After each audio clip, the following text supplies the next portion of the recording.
All my witches, listen up. If family's not giving up, stand your ground when they're in town, girl. All you've got to say is...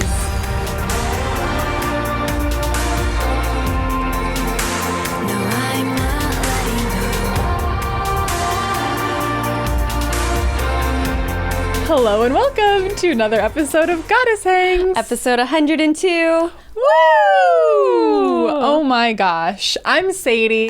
I'm Juliet, obviously. And we created the Goddess Hangs podcast to make the world of mindset, magic, and manifestation more relatable and fun. Wow. And we have a really fun episode planned for today. I think it was last year we had a really popular episode called Energetic Boundaries for the Holidays. So you can go check that out. But we wanted to revisit that. We're a year older. We're a year wiser. A year wiser. We've gone through some things with our family and we thought, let's revisit it.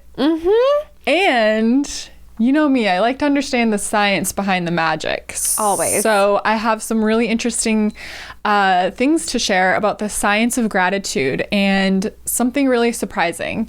We have been doing our gratitude practices all wrong.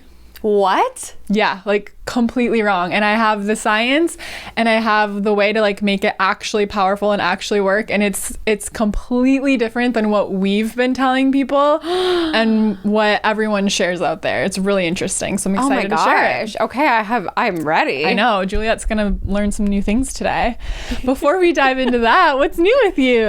Oh my gosh. Well, we just had, when this episode comes out, we're recording this 2 weeks before, because what's new with me is I will have just come back from Memphis, Tennessee. So next week I'll tell you how that went. Yes. But I'm sure it'll be magical. I'm going to Graceland. We're going to do just everything we can while we're there. We're staying at the Peabody, which is where they have the March of the Ducks. I was like, it sounds familiar, but I can't put my finger on why I know that name. And it's the historic hotel where Elvis attended his prom. Oh, wow. It's a whole Elvis trip that my mom and I are doing. You have to take some notes if you feel any like energy, any spirit activity with so much history there. That's exciting. Oh, yeah, I will. So that's what's new with me. So yesterday was Victor's birthday. He turned 27. He's finally late 20s. 27-year-old. He's finally late 20s. Yeah, when I met him, he was 21, and it's felt crazy. Like, it was like, oh my God, he'll never be late 20s. Like, he was always like 22, 23, 24. Finally, when he turns 30, I mean, I always joke that like, yeah, honey, and when I'm 55, you'll be 32. Like, because I just feel the like gap just keeps getting bigger and bigger. It's like almost 4.5 years, but for some reason in my head, like every year it grows a year. Yeah. But we had such a nice birthday for him. We went to dinner, but I did something very kind of wild and exciting. Oh, mildly wild? Yeah. But tell us about it. So, I mean, it's not like in that way, but so I decided that I was going to gift him plane tickets somewhere. Ooh. And also gift myself. And we were thinking about New York because we had such a fun time there last year. And then I was about to click buy on the tickets because we've been talking about New York, New York, New York. Something was like, no, check Italy. So we're going to Italy for 2 weeks in end of April, early March. Oh my God. We've never been on a long trip together. Oh, Italy is my favorite place in the whole world. I'm so It's excited. going to be so magical. Where are you flying into? We're flying into Rome. Okay. And we have 2 weeks and then we're flying out of Rome. So we'll figure out where we're going to go, what we're going to do. You have to go to Florence. Florence? I flew into Rome, but I didn't spend time there. And you should definitely spend time there, of course. But Florence is like, it's for an artist, like it's just the art history there. There's art history all over Italy and all over Europe, but there's something about Florence.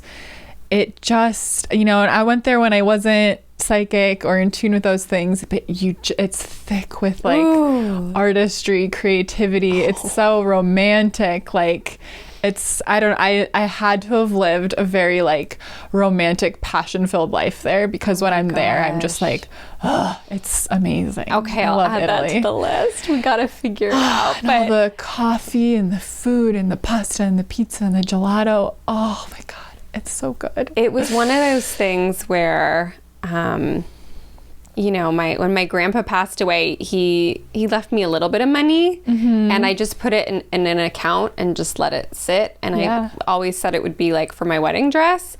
And then did she get a bath? She's like so soft. No, but we spray her with this stuff every single day. It's very traumatizing for her, but it makes her really silky. It keeps the fleas away.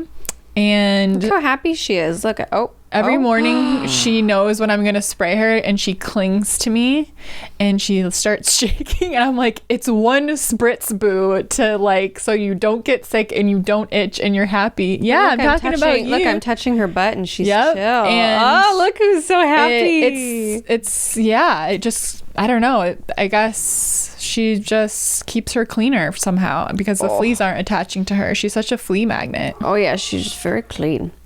Okay, so anyways, back to my so you have the money from your grandpa. Yeah, and I was like, I'll buy a wedding dress with it. And then I realized this past year I was like, well, I want to wear my mom's. Like she vacuum sealed it. It needs the like 80s sleeves removed. A little. But everything else is beautiful.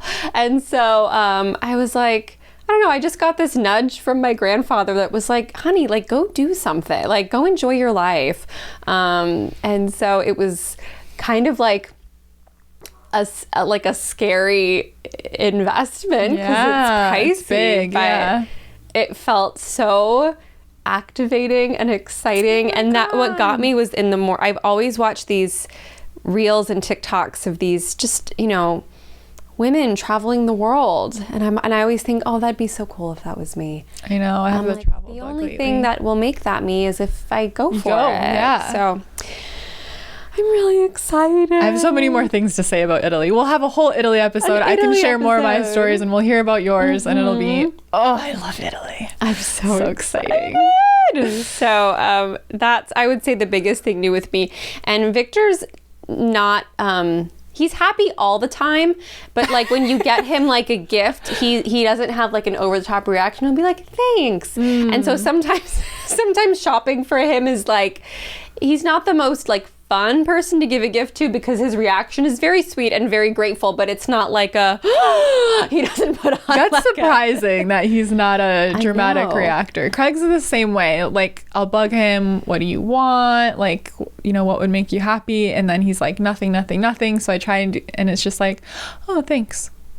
Right, and it's like I try to do really thoughtful big things. I'm like, okay. Yeah, but not yesterday. Yeah, I mean, that's big. I've never seen this man behave and act like this, and I got a love letter of a text today, and I mean, he every 2 minutes outside he'd go, Italy. I think it would have been a major red flag if he was like, oh, thanks.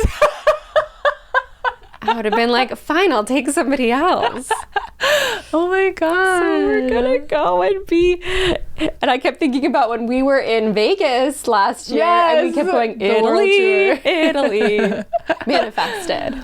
Wow. So next year we're gonna do our San Diego retreat, our final Patreon fair as we go on, our second and last Patreon exclusive retreat. We're just gonna do a travel company in the future. It's so much easier for us, and we get to enjoy it more and not plan it. And then if the changes need to be made or questions are asked, it goes to the company, and it's worth it. So for everybody, it's better for everybody. So we're going to go to San Diego in January. We'll see if there are any spots left by the time this comes out. If you want to come, DM us. We'll let you know if there's a spot left. Yes. It's going to be amazing. So San Diego. Italy.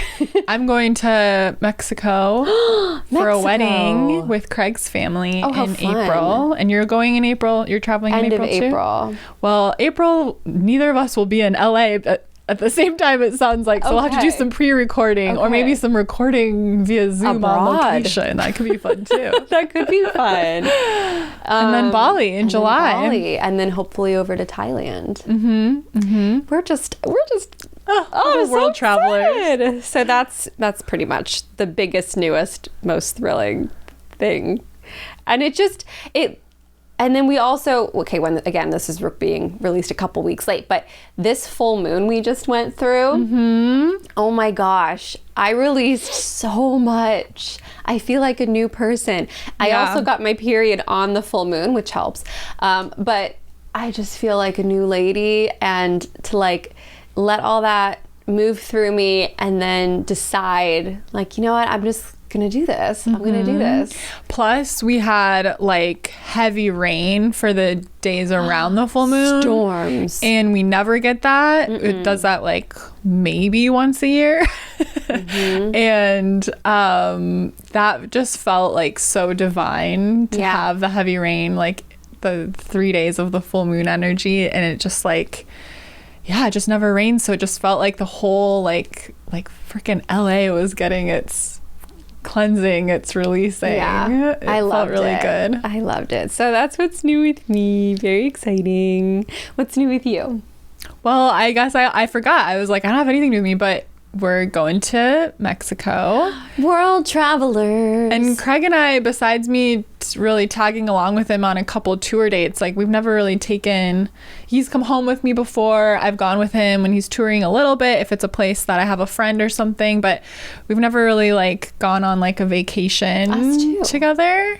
Yeah, it's crazy because we've both been with our partners for a very long time. With them, you know, Craig travels for work so much that like when I'm like, oh, like I want to go, you know, to New York and see friends, like he doesn't want to go along because he loves my friends, but like he's like, I want a plane every weekend for work. Like there's no way on an off week am I getting on a plane, which I get. It's just kind of a bummer. Like even with Bali, he's like, I don't know, that's such a long travel day, and like I just want to be home when I'm not working. And I was like, I get it, but it's freaking Bali.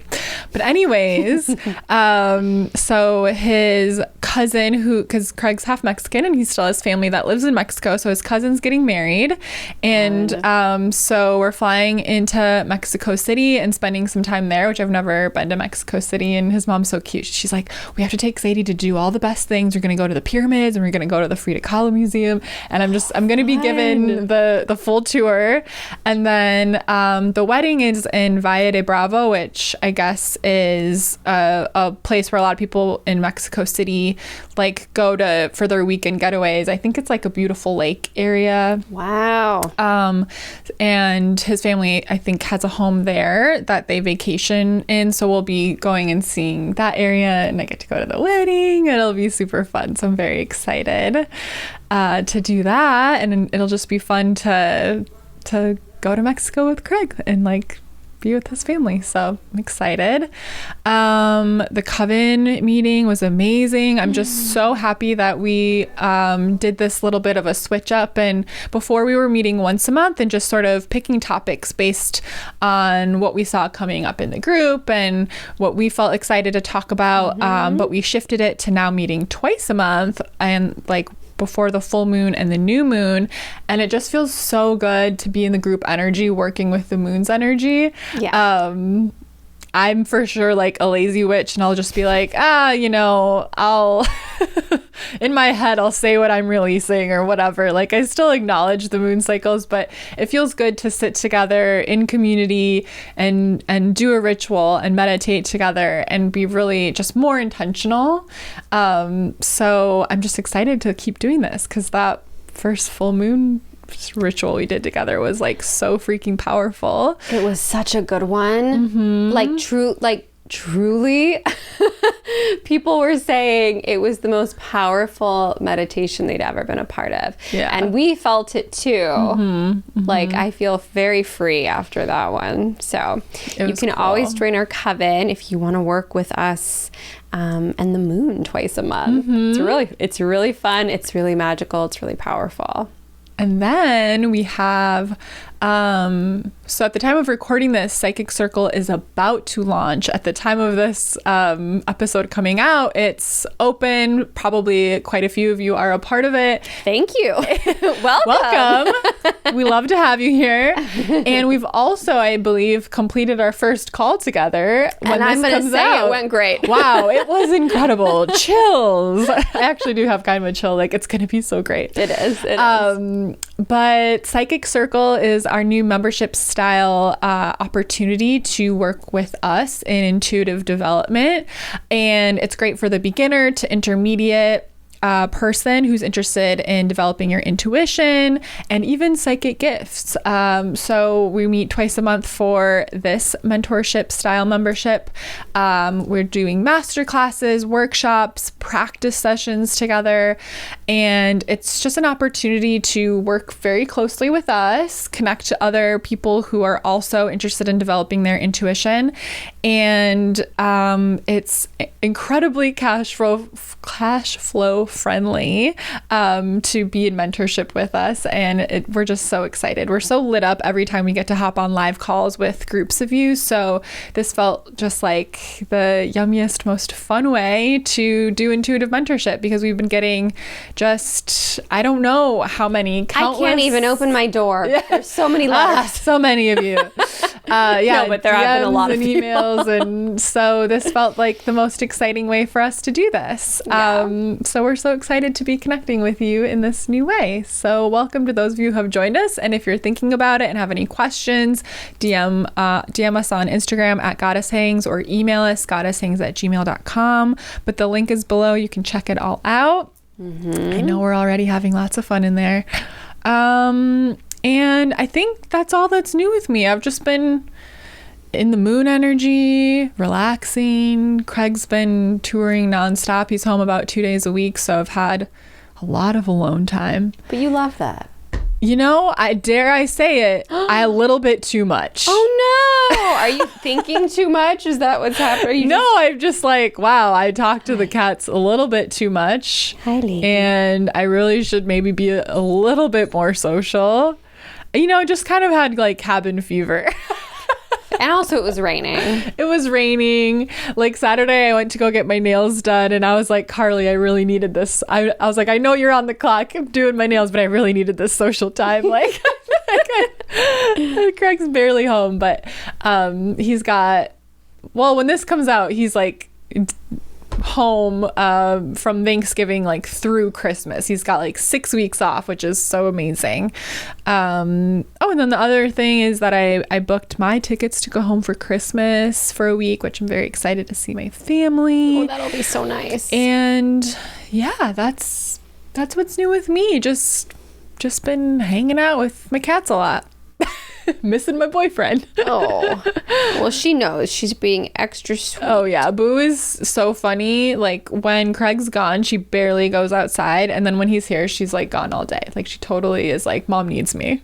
Oh, we have a special bond, don't we, Boo Boo? Yeah, she's so sweet. And she's so sweet. She knows that I live for this kitty cuddle time. Yeah, so she jumps right on. And then when Craig's home, she like cuddles with him more, because she knows that like he's not home as much. It's very cute. But yeah. What a thoughtful lady. She's very thoughtful. So thoughtful.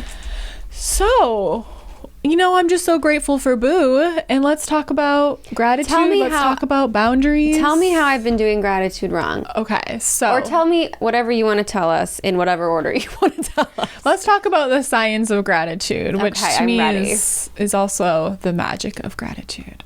Okay, so I listened to a podcast with, I really like this, I believe he's Dr. Huberman.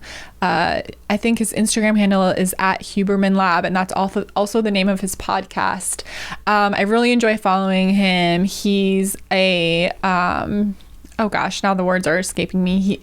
Neuroscientist at Stanford, and he has this really popular podcast, and he talks about all sorts of topics about biohacking, the chemicals in your brain, you know, for longevity, for quality of life, for so many things. He talks about food and sleep and anything you could possibly think about, always relating back to your brain and your general well-being. So I think this episode was from 2021, if I recall correctly, but I'm going to sort of summarize the points about what I was talking about, but go look him up if you want to really hear about like the science with all of the sciencey words that I'm not going to remember, if you're into that like I am. But it was incredibly interesting. So to start out, what's interesting and what many of us experience is that as humans, we are sort of wired for unhappiness. It's easier for us to be unhappy than it is for us to be happy.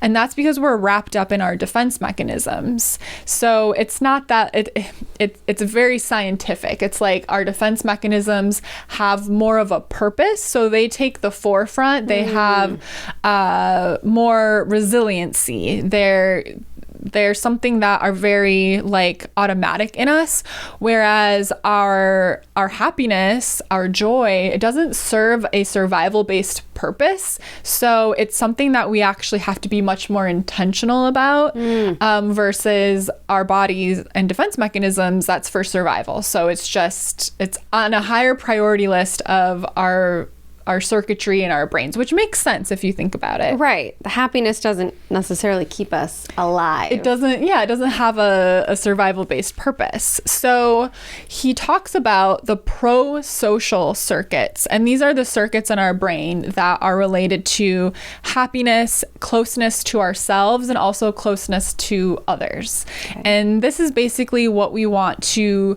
exercise, are these pro-social. And it doesn't actually mean pro-social does not relate to like social in a community aspect of like being social. It's that relativity, relating to ourselves, relating to others, and relating to sense of happiness, joy, well-being. Okay. So this is what we're trying to work on, is the pro-social circuits.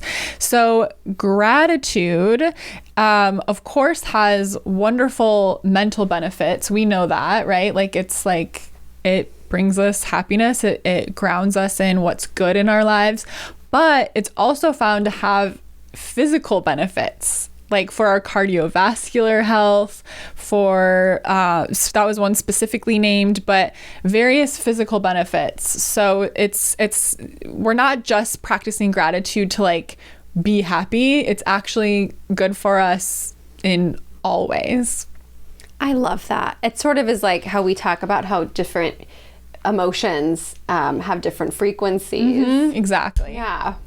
Okay, so tell me what to you is an effective gratitude practice as of right now before I dive in. Okay, I'm ready to be sliced in half. And don't question it. So I thought it would be thank you for this, thank you for that, thank you for this, going down the list and trying to feel it. Exactly. Okay, so make it better. So, okay, right. So the ineffective practice that is preached far and wide and that we ourselves have taught, it's not that that's bad to do, but it's not effective in rewiring our brain and in deepening those pro-social circuits so that it's more of a natural place for us to exist. But yeah, the common thing is to like write 3 things a day or write 5 things a day and then get into the feeling of gratitude. That actually doesn't do much for us in the long term. Maybe in the moment it feels good, but it's not effective in prolonging that sense of gratitude, that happiness. So what's effective, instead of giving gratitude and saying I'm grateful for this, it's actually receiving gratitude. Oh. So our brains need context. So what he's saying is basically we need stories.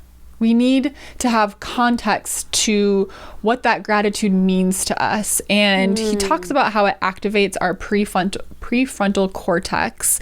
And it lights this up for us so we can relate to it, and it has a more lasting effect. It means more to us than just simply listing something out.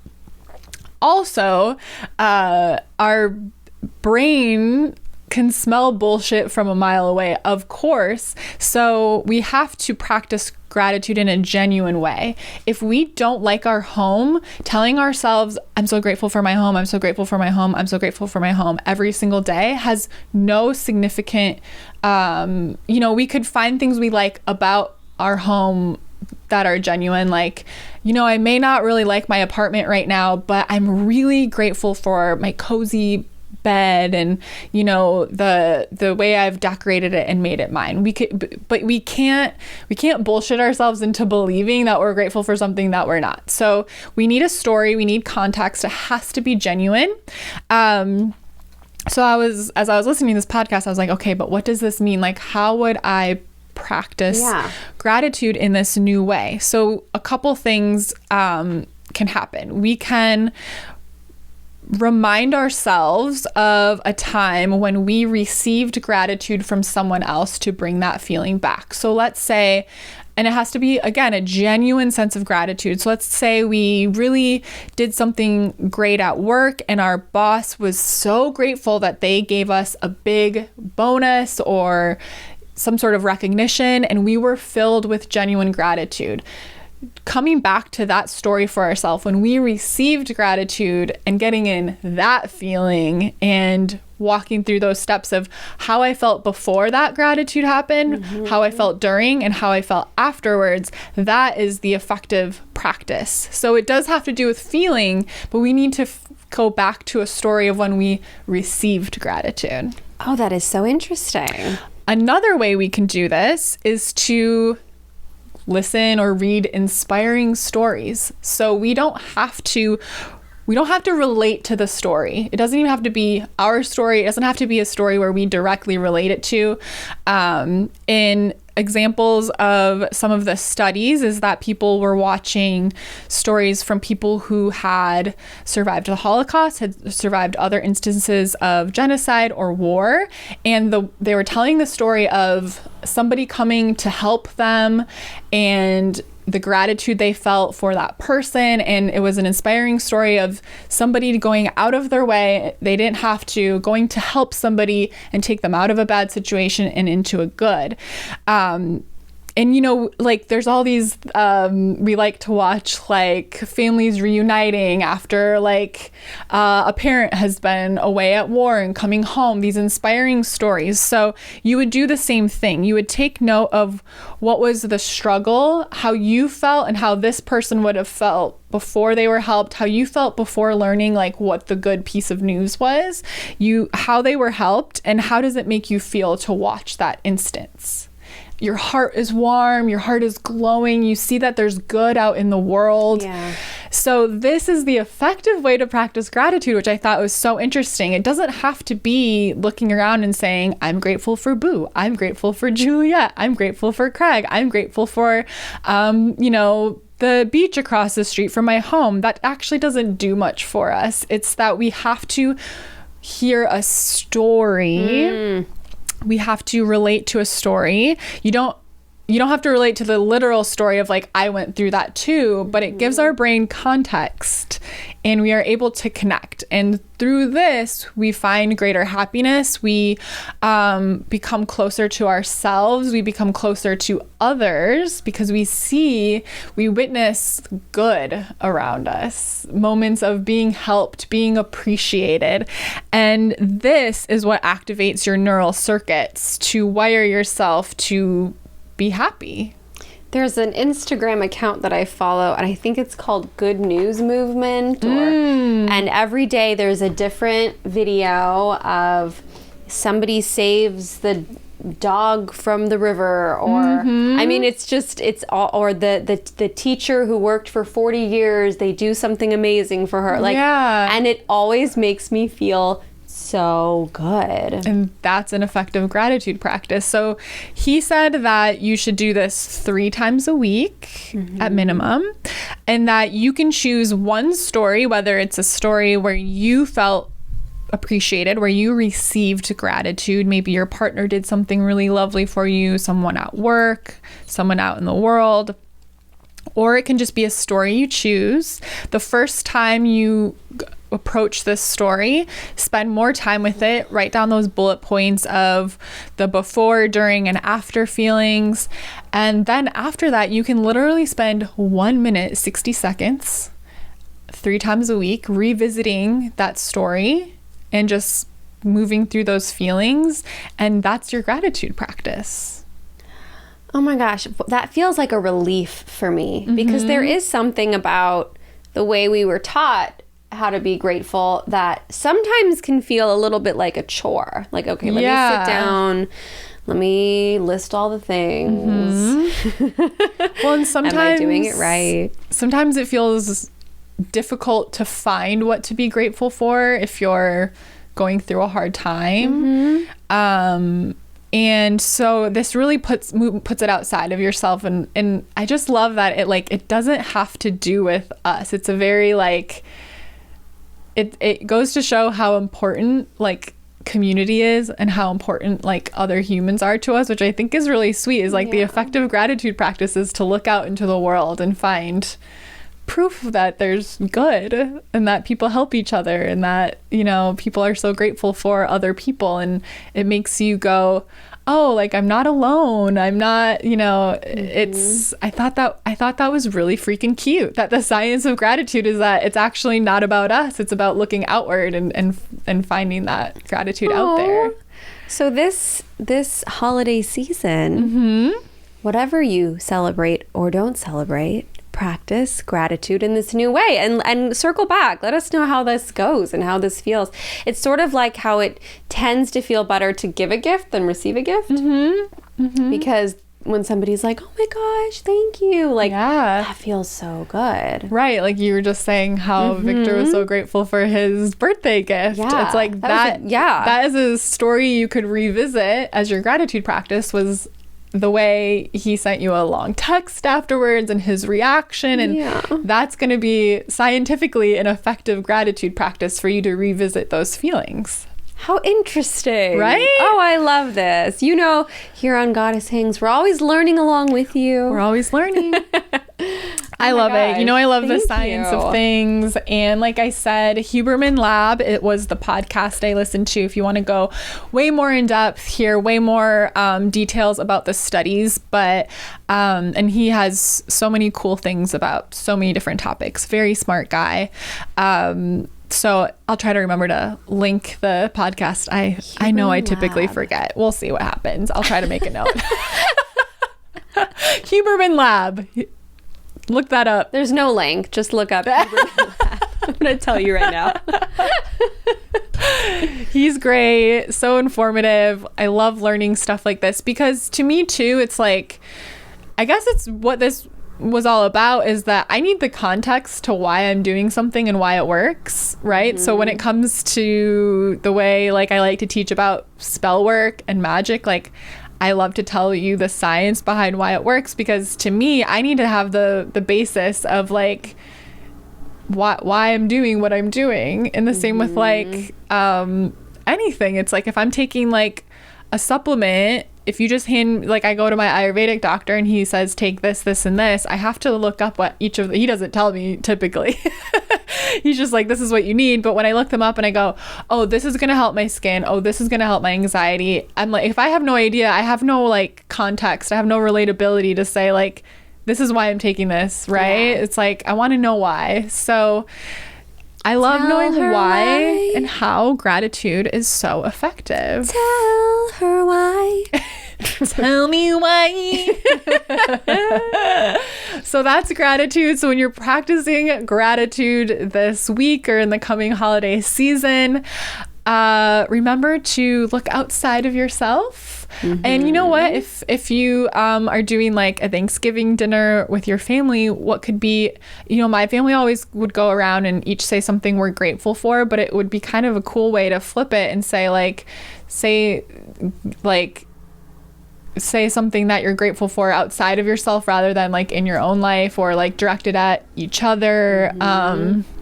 Go around and say something you're grateful for each person, so that you can like receive gratitude from each other. That would be really cool. I love that. And with everything, if you like the old way and it works for you, keep doing that. Do a little of both. I like using it still as like a manifesting tool. I think like I'm still definitely going to, I don't think it takes much time to list out once in a while what you're grateful for. So it's not saying that that's bad. This is just more scientific. Yes, it's just going to be more effective for the overall happiness and getting those benefits from a mental and physical perspective from gratitude. But I still enjoy writing out those lists, so I'm going to do both. The more the merrier when it comes to gratitude. I'm feeling very sing-songy today. So we learned about gratitude, let's revisit the topic of boundaries, because we're going into a season where we're going to be probably seeing our family a bit more than usual, at least for some people, and that is wonderful, and we're grateful for that. But it also especially if you have a big family, you know, that can be stressful. It can be draining. And so let's talk about some of our own tips, what we like to do when we're in big family gatherings. Oh my gosh. My favorite tip is deflect. I believe we said this last year. I think we can, even as grown adults, feel this pressure, like we have to tell adults that are older than us, we have to answer every single question they ask. You know, fully, completely pour our heart out, because it's that thing of like, well, they were 30 when I was 10, so I'm still a kid, but now I'm 30 and they're 50. You know what I mean? And it's like, there sometimes that dynamic still exists. Yeah, where totally. the older adults have a lot to ask and want to know a lot of intimate details. And this is something that I am still working on. So my favorite tip is, you do not need to share anything, disclose anything, explain anything that you're not comfortable disclosing, sharing, or explaining. And as a little bit of a side note detour, and then I'll come back, this goes for social media too. Just in terms of privacy and comfort in general, I was really pondering this last night, that anything you're going through at any given time, whether it's you know, a physical struggle, a mental struggle, a financial struggle, whatever you're going through, if you don't want to share it on your public social media for thousands of people to see, you don't have to. It doesn't make you any less authentic or sincere. And the same goes with family gatherings. If you don't want to share certain aspects of your life, especially going to the holidays as a witch, you don't have to. You don't have to. And it's good to have some little phrases in your back pocket, so you can either laugh off a question, like, oh my gosh, it's so funny and silly and I don't want to get into it. Like, or, oh, I'd rather not talk about that. Like, I would much rather hear about the new house you moved into. Tell me all about it. Like, I'm really good at, well, usually, not always, flipping it back on the other person, because people love to talk about themselves. It's everybody's favorite topic. So just know that if at any point you're like, I don't really want to talk about my spiritual beliefs or how I voted or how much money I have in my savings account, like, I don't know what it is with boomers feeling like they can just ask everything. It's fascinating to me that there's just no boundaries there, but we get to create our own boundaries and share as much or as little of our lives as we want. Even if we share, like Sadie and I are very publicly witches. Sadie and I very publicly have other things in our lives that are personal that you all know about. I still don't owe an explanation or a conversation about that to my third cousin or my great uncle. Like, you're allowed to create boundaries in a loving, kind way. Absolutely. Yeah, I think that one thing that I like to do if I'm going to be in a big family gathering, and I know there's particular people there that can stress me out or push my buttons, is that I will sort of communicate with, you know, someone that I'm close to that does not make me feel any of those things, and say, can you keep an eye on me if I'm talking to this person and read my body language and come interrupt if things look stressful. And that's something that I've done with, the larger family gatherings, just confiding in, a cousin I am close with, and just being like, if you see me wrapped up over here, can you come join that conversation so it doesn't get too personal and things like that. So I would almost call that like having like an anchor in those bigger family gatherings, whether that's a sibling or one of your parents. But there's certain family members that like to pry a little bit more than others, or a little bit more opinionated, and I love them and I want to see them. But, I have that boundary where I'm like, I don't want to go too deep with you. I don't want to share that much with you. I don't want to hear what you have to say about certain things. And so having someone that you can, and, maybe that person feels that way about someone else in the family, or that same person, where you can just sort of be making eye contact and do the little ear tug, have a that signal. Earlobe. Yeah, it makes me feel safe. It makes me, be a little bit more open and have a little bit less of a guard up, because I know that like, oh, this person can come join the conversation and make it about all of us rather than my life. So that's something that I find really helpful. If you have somebody that you feel really safe and really comfortable with, to just say like, hey mom, or hey brother, or whatever, like, how grandpa stresses me out when he brings up politics, or how, aunt so-and-so likes to pry about my relationship or whatever. Can we just have the signal, and can you come interrupt if it looks like I'm feeling a little stressed? And that way you can just have that extra sense of, safety, and still see those people and enjoy your time with them, but know that somebody's ready to swoop in. I love that. If things get a little tense. I was just thinking of some common questions that may come up around the holiday season. So, are you seeing anyone? There's that one. Or, so, when are you getting married? My grandma likes to grab my hand and go, still no ring. Been doing that for about 10 years. Oh my gosh, you can go, oh my God, Grandma, you are so observant. The pie's in the oven, and then walk away. I like to deal with things going, ah, ha, ha, ha, ha, and then leave. So the primaries just happened. How did we all voted for the same guy, right? In that instance, I might just go, yeah, and walk away. Yeah. I don't want to talk about it. Family is such an interesting thing, because with your friends, you really do get to choose who you spend time with and where your energy goes. And family, y'all just happen to be related to the same couple of people. And so sometimes there are just people there where you're like, if this was a friend group, I would not be hanging around this person. Yeah, there's stuff. I used to be really pushy about like political stuff in some of my family members and trying to get them to understand. And good luck. I got older and wiser, and I was like, I'm not going to change their mind. No. I gave it the good old honest try. So now I usually just shut my pie hole and just don't participate in the conversation. It's this interesting thing where I used to like feel like it is my job to change the mind of my family members who are nearing 70, like their political opinions. It's really just the older family They're not going to change their mind. And it's like everyone gets hurt at the end of that conversation, and whatever.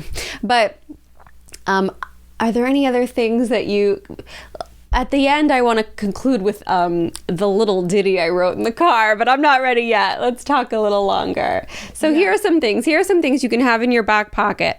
Things that are appropriate to ask about, okay? If somebody says, oh, I saw you decorated the den.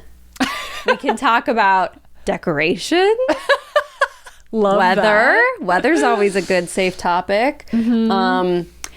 Maybe a football game, if that doesn't get too touchy. Look up some stats beforehand. Yeah. maybe a concert somebody went to recently.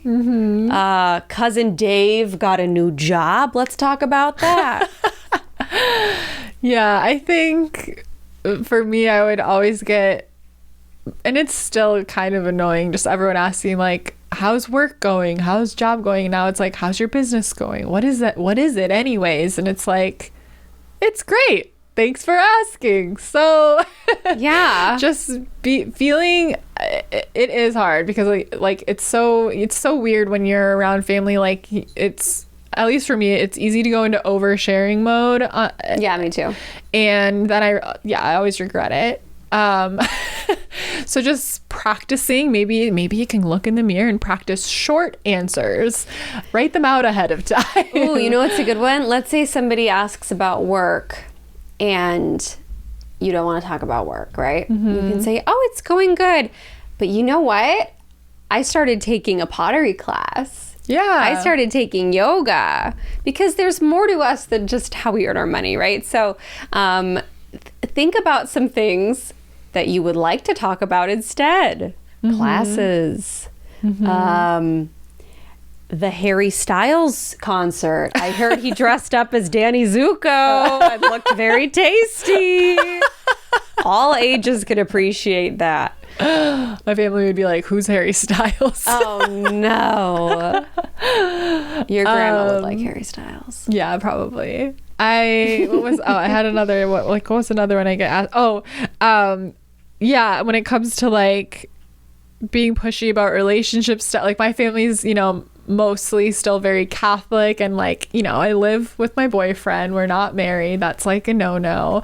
They're okay. Like my grandparents don't really like to, they pretend they don't know we live together. That's so funny. Which is fine. And I think too, this comes with like being from like a smaller town, like everyone marries quite young. It's just, and I'm just not a traditional lady. I'm not that concerned with, I want to have a party. I want a pretty ring, but I'm not that concerned of the overall concept of marriage. Like, I'm like, Craig and I's lives are completely intertwined. We've lived together for years now. Like, it would be very messy and complicated to separate. Like, we're basically married, like it's just like, I'm not super concerned with that. And so when conversations like that come up, like, why aren't you, will you ever be, like, where, I know there's a little more juice behind just like, how's it going? Right. That's another too, where it's like, okay, like, can I plan ahead of time and decide how I'm going to spin that, and usually I just try to make it interesting, where I'll be like, oh yeah, Craig and I, well, he travels so much on tour because he's a big comedian, and then that gets very exciting for them, and I can just spin it around to that. So just sort of anticipating like those questions that you're looking forward to the least, because we all know what they are for each of us. They all get asked every single year, and deciding ahead of time, like, this is how I'm gonna deflect, this is how I'm gonna spin that, this is how I'm gonna keep it short, because in the moment, a lot of us feel like a deer in headlights. Oh, I certainly do. And we start pouring out our heart and soul, and then guess who has a lot of opinions on how we really feel is everyone in the family. So I think it's just taking some time to, plan ahead a little bit. I like to, my family's like, why does she have to go to the bathroom so much? But sometimes I'm just like, oh, you know what? I got to go to the bathroom. That's a good one. I've done that a few times where I'm always like, I need to use the restroom if you'll excuse me. Yeah, I'm always like, oh, once I start drinking, because, we'll like sip on wine at, Christmas dinner or something, like, oh, once I get this wine in me, I just can't stop going to the bathroom. I'm like, I don't have to go. I'm just going to go in there for 5 minutes and wash my hands, cleanse the energy. And when you get back, they've started talking to somebody else about something else. Yes.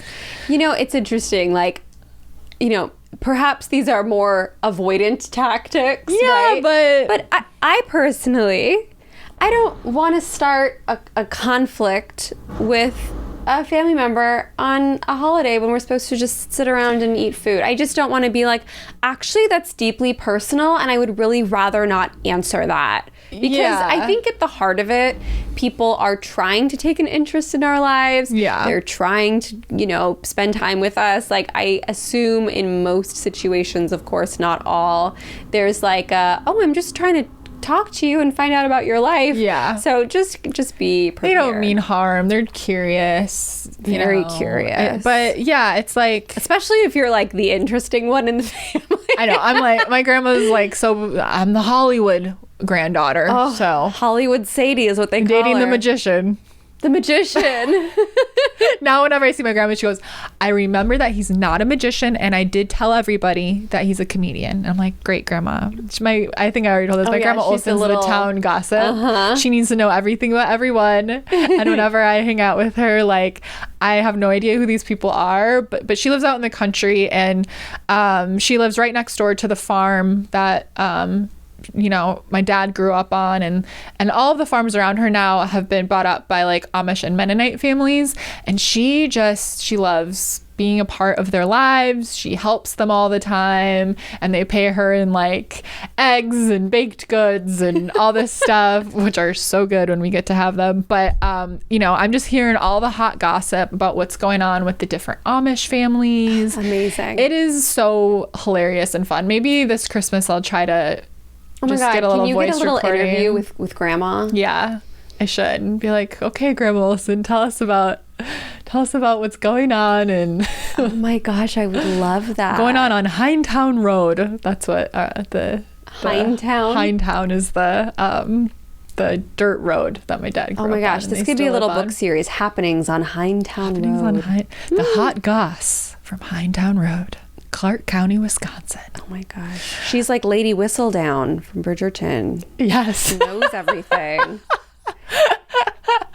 But with that, I have to remember that everything I tell Grandma Olsen. Oh, the whole town. That side of my family is huge because she had 9 children. My dad has 9 brothers and sisters, or 8. He's of 9, and they all have a million kids, and then the grandkids all have a million kids now. Which she's also my grandma went for the smaller side of the family, which is still quite large, but she never bothers me about if or when I'm gonna have kids or anything like that. Grandma Olsen, who has literally 100 combined grandkids and great grandkids, is like, Sadie, when's it gonna happen? And You're just letting her down. I'm like, you have literally 100 of us. How could you possibly need more? It's just not. I don't even know all the great complete the family, right? But when she asks me that stuff, I think it's cute, and I'm not offended at all. But it's charming, But but yeah, what I was gonna say is about being avoidant is that it's like a lot of these holiday gatherings, at least for some of us, not everyone, but I'm traveling from far away, coming home, and it's like I see my immediate family more often, but a lot like uncles, cousins, aunts, I'm seeing those people maybe once, maybe twice a year. So yeah, I'm not gonna be like, let me really face this emotionally charged question with you, let me dig into it. It's like, no, I'm just gonna avoid, and I'm gonna, if I have something with my brothers or a cousin I'm close with that I feel like I want to dig into deeper with, I'm not going to avoid things with the people I'm close to and that I see more. But yeah, I'm not going to get emotionally charged with my grandparents who are in their 80s or with aunts that I see once a year. Why would I do that? Why not just avoid a little bit and enjoy my time? And on the car ride or the plane ride there, come up with 3 to 5 stories that you would love to tell. Oh, dating's fine. I'll meet somebody, but let me tell you, this reminds me of this other story that I want to talk about and will be the shining star of this party talking about this event. Imagine that you are seated here on this podcast with us, and just like every week I say, Juliet, what's new with you? It's me. And Juliet saying, hey, what's new with you? And you have come up with 3 to 5 exciting stories to tell us about what's new with you. There's your homework for the week. Yeah, just imagine. Just imagine it's us asking, what's new with you? Let us know if these tips were helpful, or, I hope that they serve as a relief, because I just don't think everything needs to be a big deal conflict, especially when we're dealing with, older souls. We share what we feel comfortable sharing, and we don't share what we don't feel comfortable sharing. Take care of your energy. If you have someone that you feel really comfortable and safe with, have that anchor available to you at the big family gathering. Go to the bathroom when you don't want to talk anymore. An avoidant witch's guide to getting through the holiday season. And I genuinely do, I'll go wash my hands. I'm it's my little cleansing ritual. Okay, I'm washing this funky energy. I'm not going to be emotionally charged anymore. If someone triggers me, I'm okay, I'm washing this off, and I'm going to go out with a smile, and I'm not going to bring it up. And I'm good now. Just taking that few moments and doing a little something that makes you feel I'm grounded again. It's really powerful. I saw these sweaters that maybe memes are, one of these meme companies is printing, but they're printing it in every version. So there's one with a Thanksgiving turkey that says vaccinated and ready to party, and then another one that says not vaccinated and ready to, and either way it's gonna upset somebody. And I was that's a brave person who wears either one of those to a family gathering. That's my goodness. Okay, so here's the song. Oh, yes. What's our song to get us through the holidays? It is To the Melody of No by Meghan Trainor. Oh, okay. Do you know that song? My name is no. My sign is no. My number is no. You need to let it go. Okay. I just listened to an interview with her. That was very good. She's amazing. Yeah, she's very inspiring. I love Meghan Trainor. Me too. And she's one of the biggest selling pop artists, and somehow gets kind of overlooked in a way. I don't know how to explain it, but she's amazing. Okay, so I pull out a piano. I wish I had bells. I wish I had some. Yeah, what's that circular thing that you tambourine? I wish I had a tambourine. I'm gonna motion it. If you're watching, I'm. Okay, yeah. Keep the beat. Dun, dun, dun. All my witches, listen up. If family's not giving up, stand your ground when they're in town, girl. All you've got to say is my witchcraft, no. My relationship, no. My choices, no. You need to let it go. Need to let it go. Need to let it go. Not to the I, to the O, no, no. My love life, no. The way I voted, no. Anything I don't want to talk about, no. You need to let it go. Need to let it go. Need to let it go. Not to the I, to the O, no, no. We need to clip this up and tag Meghan Trainor in it. This is so good. That was amazing. Oh, thank you. Play it again. Just kidding. Rewind. Just, you know what? You want to hear it again? Go back about 32 seconds. Okay, I'm going to get an actual tambourine. We're going to record a real version of this. We could do it. We'll get some instruments. We'll find a karaoke version of the song. We'll get my witchcraft. No. Karaoke machine. My open relationship. No. My income. No. You need to let it go. You need to let it go. So good. Oh my gosh. Well, enjoy this holiday season. Let us know if you have any of your own tips for boundaries during the holidays. If you're on YouTube, you can comment them below or send us a DM with your brilliant ideas. We'd love to hear them.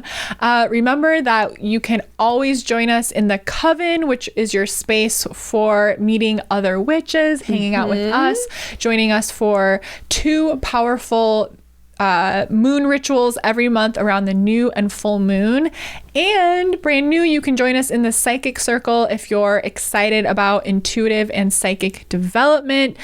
Meet with us twice a month, connect with other people who are developing their intuitive skills, and it's going to be so powerful and fun. Our oracle decks, 2 of them that we created, are also available for purchase. We've got the Quantum Goddess holographic, the so pretty and shiny. Oracle. You can catch us every Tuesday pretty much every Tuesday. Check our Instagram at 3 p.m. Pacific. We do free live readings and we hang out and you get to see these decks up close. They're so beautiful. And on Wednesdays at 6 p.m. Pacific on TikTok as well. So there's 2 opportunities every week to hang out with us on live and get a free mini psychic oracle reading. Make sure you're following us on social medias, TikTok and Instagram. We're at Goddess Hangs, and I am Sadie Olson on Instagram. I'm at Juliet.Piper. And enjoy your holiday. We're so grateful for all of you. We really are. And we'll see you next week. Bye-bye.